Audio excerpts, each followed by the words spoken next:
नमस्कार, बड़ी खबर देख रहे हैं आप। मैं हूं आपके साथ दिग्विजय चौहान। रुख करते हैं उत्तर प्रदेश की खबरों का। आगरा शहर में जल संकट विकराल रूप से बढ़ चुका है। टेढ़ी बगिया इलाके की महिलाएं जो कि पिछले 20 दिनों से पानी की किल्लत से जूझ रही है, उन्होंने प्रशासन से कोई राहत न मिलने पर अलीगढ़ हाईवे जाम कर दिया। इस प्रदर्शन ने न केवल यातायात को बाधित किया बल्कि प्रशासन को भी झकझोर कर रख दिया। ये तस्वीरें आगरा की हैं, जहां पानी के लिए तरसती महिलाओं का सब्र आखिरकार जवाब दे गया। 20 दिनों से एक भी बूंद पानी के लिए तरस रही इन महिलाओं ने आज अलीगढ़ हाईवे पर उतरकर पानी नहीं तो रास्ता नहीं के नारे लगाए। गर्मी, तपिश और प्रशासन की कथित अनदेखी ने उन्हें सड़क पर बैठने को मजबूर कर दिया। कम से कम 15-20 दिन से, ठीक है, हम बहुत दुखी हैं पानी के लिए और हम जाम लगाएंगे। ऐसे ही हमारी तरफ पानी आएगा, हम जाम लगाएंगे। इस्लाम नगर में पानी जा रहा है, आधी टेढ़ी पानी आ रहा है। साथ केबल खराब लगेगा, पानी साथ केबल खराब है, उसमें केबल को बिल्कुल पानी नहीं दे रहे। बढ़ते अगली खबर की तरफ। उत्तर प्रदेश के अमरोहा जिले में बछारियों थाना क्षेत्र के एक गांव लखमिया में एक नाबालिग हिंदू लड़की के अपहरण की कोशिश करने का एक चौंकाने वाला मामला सामने आया है। इसमें कई तरह के खुलासे किए गए हैं। ग्रामीणों ने आरोपी निजामुद्दीन को पकड़ लिया है, जो कि गजरौला कोतवाली क्षेत्र के खाद गुजर गांव का रहने वाला है। पूछताछ के दौरान आरोपी ने स्वीकार किया कि वो लड़की के साथ काफी समय से संपर्क में था और उसका इरादा लड़की को भगाकर बेचने का था।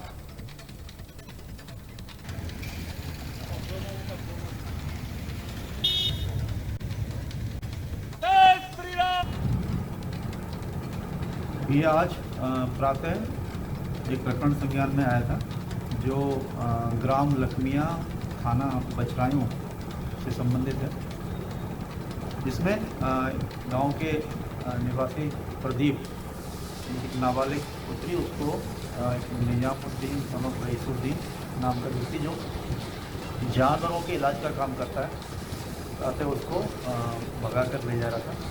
ग्रामीणों ने उसको गांव में पकड़ लिया, उसके साथ कुछ मारपीट हुई, जिसमें वादी प्रदीप की ओर से थाना बछराइयों पर एक अभियोग पंजीकृत किया गया है 165/25, जो 137(2) BNS के अंतर्गत अभियोग पंजीकृत किया गया है। इसमें अभियुक्त मौके पर ही उसको गिरफ्तार किया गया। वह मामला ये है कि वो खाद गुजर का एक मुस्लिम युवक था। वो लगातार वो पशु ढोर डॉक्टरी का काम करता है, और ये आए दिन हम हिंदुओं को बार बार जगाने का प्रयास करते हैं कि इनसे कोई भी सामान लेना, कोई काम कराना, ये हिंदू के लिए बहुत हानिकारक है। सब लोग, लेकिन बहुत सारे लोग समझते भी हैं और कुछ लोग नहीं समझते हैं। तो ये चीज़ आए दिन सामने आती रहती है। और सबके सामने वीडियो में आया कि वो उसने स्वीकारा कि किसी मदरसे से पढ़ के वो आया और उसने ये सब किसी मदरसे मुल्ला के कहने पे किया। और वो 5 लोग कौन है, पुलिस की चिंता करने का विषय है कि वो 5 लोग कौन उसके साथ थे। ये बछराव थाना के अंतर्गत एक गाँव पड़ता है लखमिया की मंडई हो, तो वहाँ का एक अपने हिंदू समाज की बेटी है, एक जिहादी उसको जबरदस्ती उसको अपहरण करके लेके जाना चाहता था। ग्रामीणों ने रात को उसको 2 बजे पकड़ा। पकड़ने के बाद मामला संज्ञान में आया कि उसके 4-5 लोग उसके दोस्त और साथ में थे, वो उसको छोड़ के भाग गए। ग्रामीणों ने उसको पकड़ा और पुलिस को सौंपा है। और इसमें एक मुद्दा और सामने आता है कि जब उस जिहादी को पकड़ा तो उन्होंने एक मौलाना का नाम लिया, एक मदरसे का नाम लिया। मेरी पुलिस कप्तान महोदय से और डीएम महोदय से ये मांग है कि वो जिहादी मौलाना कौन है और मदरसा कहाँ का है, जिसके अंदर ऐसी शिक्षा दी जा रही है, जिसके अंदर समाज को तोड़ने की भावनाओं के प्रति इन जिहादियों को तैयार किया जा रहा है। रायबरेली से अगली खबर है। मोदी सरकार के 11 वर्ष पूरे होने के उपलक्ष्य में प्रदेश की सरकार में राज्य मंत्री दिनेश प्रताप सिंह ने रायबरेली में एक प्रेस कॉन्फ्रेंस की। इस दौरान उन्होंने प्रधानमंत्री नरेंद्र मोदी के दीर्घायु होने की कामना करते हुए कहा कि उनकी तपस्या से देश की समृद्धि की ओर अग्रसर है। दिनेश प्रताप सिंह ने ऑपरेशन सिंदूर को देश के लिए एक बड़ी उपलब्धि बताते हुए कहा कि कुछ लोग इसके नाम पर आपत्ति कर रहे थे। इस मुद्दे पर उन्होंने गांधी परिवार पर निशाना साधते हुए कहा कि जो लोग इसके नाम पर आपत्ति कर रहे हैं, मैंने उनके परिवार की किसी महिला की मांग में सिंदूर नहीं देखा। रायबरेली की जनता की ओर से, रायबरेली के पंचायत प्रतिनिधियों की ओर से, उत्तर प्रदेश सरकार के प्रतिनिधि की ओर से देश के यशस्वी प्रधानमंत्री जी को बहुत बहुत बधाई देता हूँ। ईश्वर से प्रार्थना करता हूँ भगवान हमारे देश के प्रधानमंत्री जी को इतनी शक्ति दें कि जैसे 11 साल उन्होंने गरीब कल्याण और सुशासन के लिए दिए हैं, अपनी तपस्या के बलबूते उन्होंने इस देश को एक समृद्ध राष्ट्र के रूप में स्थापित किया, एक सशक्त राष्ट्र के रूप में स्थापित किया है। हम सब रायबरेली और देशवासी कृतज्ञ हैं उनके। जिस तरह देखा जाए ऑपरेशन सिंदूर को लेकर जो सवाल उठाए जा रहे हैं, उसको किस तरह से देखते हैं? देखिए, मुझे दुख है कि आज के भारत के सरकारें, डबल इंजन की सरकारें भारतीय संस्कार संस्कृति को साथ लेकर के चल रही हैं, जिसे हम कह सकते हैं कि विकास भी और विरासत भी।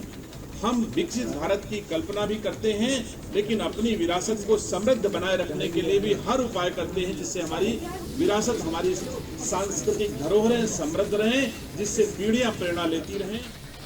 फरीदाबाद से अगली खबर है। फरीदाबाद में एक हृदय विदारक घटना सामने आई है, जहां एक पिता ने पत्नी के चरित्र पर शक के चलते अपने 4 बच्चों सहित ट्रेन के आगे कूदकर आत्महत्या कर ली है। पुलिस इस मामले की जांच पड़ताल कर रही है, जिसने सभी शवों को पोस्टमार्टम के लिए भिजवा दिया है।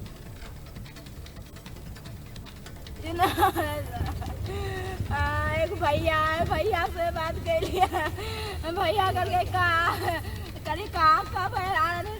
कब कल हम दूसरा ही समझ गए, दूसरा से बात कर रहे हैं, दूसरा लड़का से बात कर रहे हैं। आप पर शक कर रहे थे? वो आपका पति आप पर शक करता था? तो 4 बच्चे आपके थे हैं? 4 बच्चे आपके थे हैं और पति आप पर शक करता था, इसलिए सुसाइड कर लिया उसने। हाँ, ये मामला निकल आ रहा है। तो आपने बताया नहीं था? फरीदाबाद के बल्लभगढ़ में आज एक मासूम 4 बच्चों की मौत और एक पिता की आत्महत्या करने का मामला सामने आया है, जो कि बिहार का रहने वाला बताया जा रहा है, जो कि बल्लभगढ़ में एक सुभाष कॉलोनी में किराए के मकान पर रहता था। लेकिन पुलिस ने अभी जांच के दौरान यही पाया है कि किसी भी तरह से कोई सूचना जाहिर नहीं हुई है। लेकिन उसकी पत्नी से बात की गई तो उसने यही कहा है कि मेरे ऊपर जो चरित्र पर, दामन पर जो उसने आरोप लगाने के आधार थे, लेकिन वो निराधार है, और जबकि मेरे पति ने इसी को देखते हुए ये आत्महत्या का प्रण लिया है। लेकिन अब देखने वाली बात यह होगी क्या और भी कोई वजह हो सकती है। लेकिन पुलिस अभी इसी जांच में जुटी हुई है कि किस तरह से इस कहानी को सुलझाया जाए। विक्रम भारद्वाज के लिए कहकर।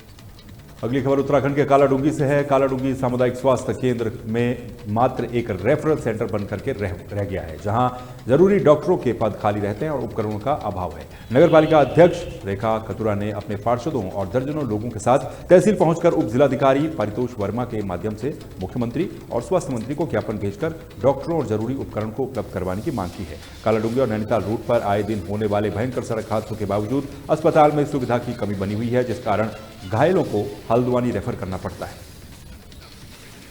वार्ड मेंबरों की तरह हमारे यहाँ सरकारी अस्पताल स्थित है, उसमें जैसे चिकित्सकों की कमी है, और जैसे कि रेडियोलॉजिस्ट नहीं है, गायनोलॉजिस्ट नहीं है, बाकी और भी सुविधाएं नहीं है। इसके संबंध में जो है एसडीएम साहब के माध्यम से जो है माननीय मुख्यमंत्री जी को ज्ञापन किया गया है, ताकि यहाँ पे जो है जो चिकित्सक के पद हैं उनको भरा जाए और बाकी जो चिकित्सा उपकरण नहीं है उसकी पूर्ति की जा सके।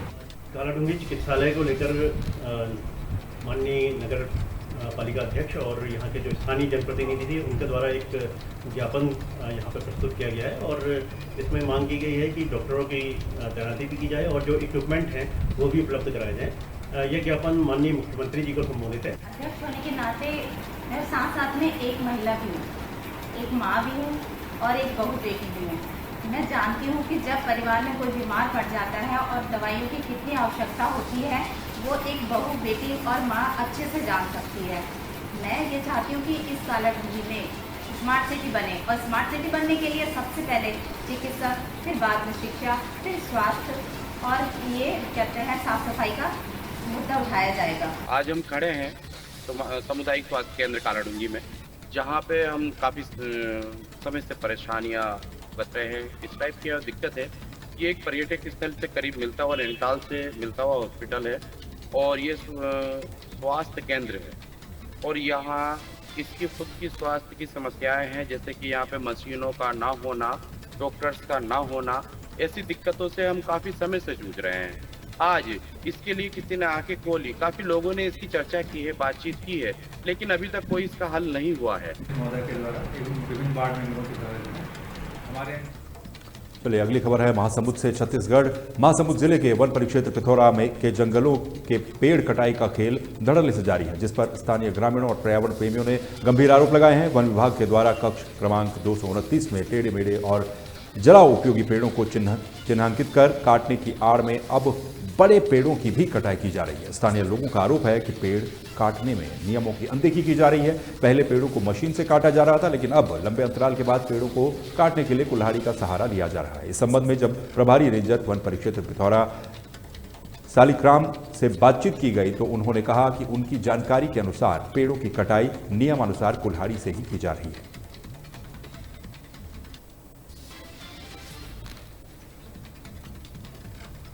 मैं वहाँ पर विजिट किया हूँ, 2 बार जा चुका हूँ। मैं जब भी देखा हूँ वहाँ पे तो कुल्हाड़ी से काटने का ही निर्देश मेरे द्वारा दिया गया है और कुल्हाड़ी से ही कटाई किया जा रहा है। इसके पहले अगर आरा से काटे होंगे तो मेरी जानकारी में नहीं है।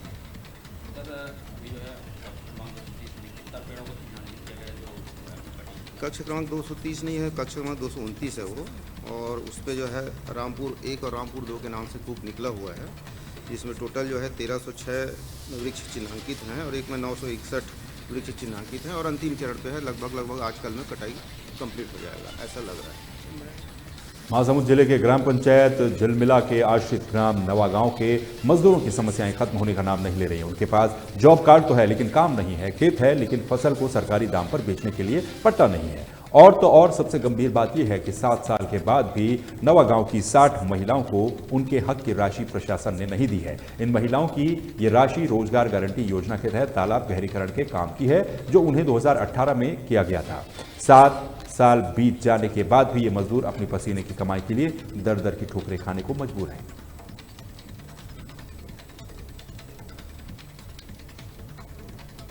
हमारा एक्शन यही होगा सर कि हम आके फिर अपनी मांग को लेके यहाँ पे प्रशासन से बातचीत करेंगे और चक्का जाम भी करेंगे। कलेक्टर साहब तो छुट्टी पे हैं, जिला पंचायत सीओ सर बैठे थे, उन्होंने आश्वासन दिया है और जनपद में फोन लगाया गया था और अभी उनको जनपद बुलाया गया है, इनके बारे में मतलब जांच पड़ताल की जाएगी। मेरा नाम हेमलता है और मैं छत्तीसगढ़ महिला किसान मंच से हूँ और एक सामाजिक कार्यकर्ता हूँ। सर मैं यहाँ बताना चाहूँगी कि मेरे साथ ग्राम पंचायत नवागांव के आश्रित गांव झिलमिला से पूरे बस्ती के हर घर से एक लोग आए हैं। इनका समस्या है कि ये विगत 2018 में जो वहाँ पे तालाब खनाई का काम हुआ था, इसका पैसा आज तक इन्हें नहीं मिला है और पैसा तो नहीं मिला है जिसकी मांग ये बार बार प्रशासन से किए हैं। साथ ही ये अपने साथ जॉब कार्ड लेके आए हैं। 18 के बाद इनको किसी प्रकार का रोजगार गारंटी का काम भी नहीं दिया। सर इस पे तो अभी हमारे 5 सदस्यीय टीम द्वारा आवेदन लेके जाया गया था। वहाँ पे ये बताया गया कि इसकी जांच हम करवाते हैं और हमें तो ऐसा कोई सूचना नहीं है कि इनका पैसा लंबित है, ऐसे कहा गया। इसकी शिकायत ग्रामीणों द्वारा पिछले साल भी किया गया था ग्राम पंचायत तोड़ार और नवागांव से, तो कुछ लोगों का पेमेंट मिला है और ये झिलमिला गांव वालों का छूट गया है, तो इस पे ना सर जाँच होनी चाहिए। ये लगभग गाँव वाले का कहना है कि 70 परिवार हैं। और बड़ी खबर के इस बुलेटिन में फिलहाल के लिए बस इतना ही। बाकी खबरों के लिए आप बने रहिए तहलका डिजिटल के साथ। नमस्कार।